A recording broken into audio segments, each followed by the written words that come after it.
अस्सलाम वालेकुम सर।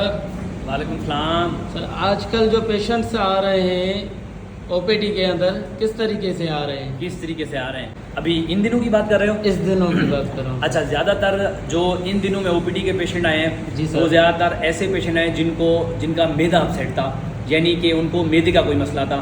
ज़्यादातर लोग ये लोग आए कि उनको मैदे के अंदर भर्ती हो रही है, कोई लोग कह रहे थे कि उनको मोशन हो रहे हैं, किसी को उल्टे हुए हैं। उसकी वजह ये है कि क्योंकि अभी आप सबको पता है कि गोश्त वाली ईद गुजरी है, लोगों ने दबा के जो है ना वो गोश्त खाया है। बिलखसूस जो बड़ा गोश्त होता है जिसको रेड मीट कहते हैं, उसके अंदर बहुत ज़्यादा मिकदार के अंदर कोलेस्ट्रॉल और चर्बी मौजूद होती है।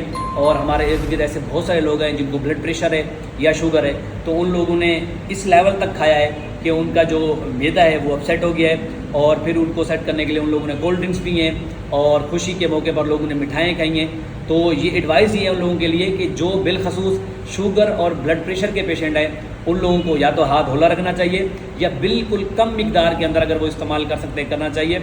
और उसके साथ साथ अपनी जो मेडिसन है वो भी प्रॉपर लेनी चाहिए ताकि आगे चल के उनको ब्लड प्रेशर या कोलेस्ट्रॉल का मसला ना हो। Thank you.